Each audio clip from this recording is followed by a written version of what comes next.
ভাই এটা কি পড়তেছেন?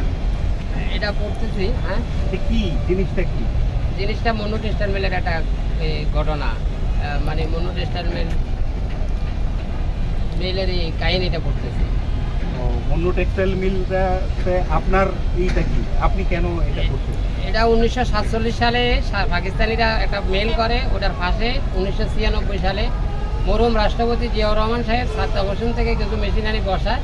এরপরে 79 সালে ইরাক এই লোক নেওয়া শুরু হয়, যে লিমিটেড যে রিজার্ভ বলতেছেন এখন বাংলাদেশে, ওই টাকা ওই রিজার্ভ লিমিটেড একমাত্র শহীদ জিয়া। হ্যাঁ, এটা কি? এটা কি? এটা টঙ্গীর নিউ মনু টেক্সটাইল মিলের একটি ঘটনা আমি প্রকাশ করতেছি। মরহুম রাষ্ট্রপতি জিয়াউর রহমান সাহেব সাদ্দাম হোসেন থেকে মেশিনগুলো আয়না বসান, তারপরে এই মেশিনে ইন্টারভিউ দিয়ে ইরাক লোক নেওয়া শুরু করে, তারপর চৈতি ডুবাই বিভিন্ন জায়গাতে নিয়ে আজকে লিমিটেড রিজার্ভ শুরু হয়। আপনার সমস্যা কি? এটা আপনি কেন? আমার স্বপ্ন, আমার জন্ম এখানে, আমার বাপ, আমার ভাই, আমার সকল গোষ্ঠী এখানে চাকরি করছে 47 সাল থেকে, আর 96 সাল থেকে আমি চাকরি করতেছি নিউ মনু টেক্সটাইল মিল, নতুন মিলটার ভিতরে। এই মিলটিকে দিয়ে এই বাংলাদেশের রিজার্ভ লিমিটেড শুরু হয়। আজকে সেই মিলটি একবারে চলে যাওয়ার পথে মেলটিকে অসাধু কিছু শ্রমিক নেতারা ওই মেলটিকে লুটপাট করি এবং ভাড়া দিয়ে খাচ্ছে, কিন্তু শ্রমিকও শেয়ার হোল্ডার হয়নি, মালিকও শ্রমিক হইতে পারে নাই, এবং ওই মেলটিও আজ চলতেছে না। সেই মেলটির মাঝে যদি কোনো বিনিয়োগকারী ঢুকে, তাইলে মেলটির উৎপাদন প্রোডাকশন যথেষ্ট সুন্দর হবে, আর ইন্ডিয়ার থেকে মাল এনে আমরা এদেশে সুতা তৈরি করা লাগবে না, আমাদের এখানে সুতা তৈরি হয়। আজকে সেই মেলটিকে অসাধু শ্রমিক নেতারা বিভিন্ন ওয়াইতে তারা এগুলা খাইতেছে, চলতেছে, ভাড়া নিচ্ছে, কিন্তু শ্রমিককে মালিক করা হয় নাই। এবং কিবা স্থায়ী কমিটির নজরুল ইসলাম খান সাহেব এই 79 সাল থেকে এ পর্যন্ত জানে, বহুবার বহু লোকের কাছে গেছে, কিন্তু মেলটি আজ অবধি মেলটির ঋণ শোধ করা হচ্ছে না, এবং মেলটির কোনো ভাড়া সরকারও পাচ্ছে না, শ্রমিকও পাচ্ছে না। এটা শ্রমিক নেতারা বন্ধক করে এই মেলটিকে লুটপাট করে খাচ্ছে। তাই সরকারের কাছে আমার আবেদন, আকুল ফরিয়াদ থাকবে, আমার জন্ম, আমার স্বপ্ন এবং 3000 শ্রমিকের যে স্বপ্নটুকু, এই স্বপ্নটুকু পূর্ণাঙ্গ করতে হলে মেলটি নতুন করে যদি চালু করে, তাহলে এই মেলটির মধ্যে 4-5 হাজার লোক চাকরি করে জীবিকা সংগ্রহ করতে পারেন। এবং এই মেলটি এক মেশিন অত্যন্ত মূল্যবান এবং দামি মেশিন, এবং এগুলো মেশিনগুলো ইরাকের, এবং সাদ্দাম হোসেন দিয়েছে এই মেশিনগুলা বাংলাদেশের জিয়া রহমানের মাঝে।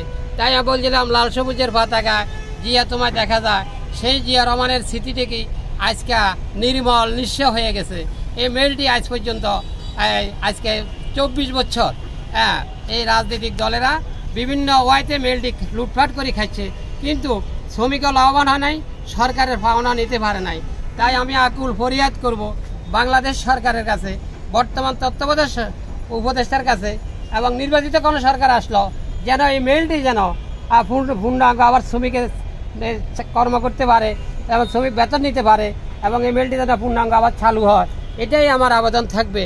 এবং এটা প্রয়োজনে দুই দল এবং মিডিয়া, সাংবাদিক সকলকে আমি আহ্বান করব, মেলটির তল্লাশি করি সঠিক একটা বিচারের আওতায় আনি এই মেলটি চালু করে শ্রমিকদের। এই মিলটার কার্যক্রম বন্ধ হয়েছে কবে? বন্ধ হয়েছে 98 সালে। 98 সাল থেকে?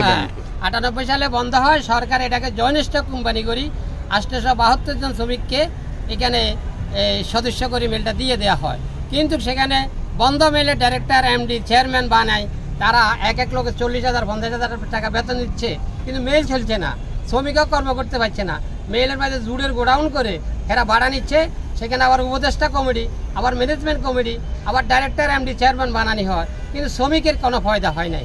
নির্মল 20 থেকে 25 জন লোক খাচ্ছে 872 জনের মাঝে। আমি 4000 টাকা শেয়ার কিনি।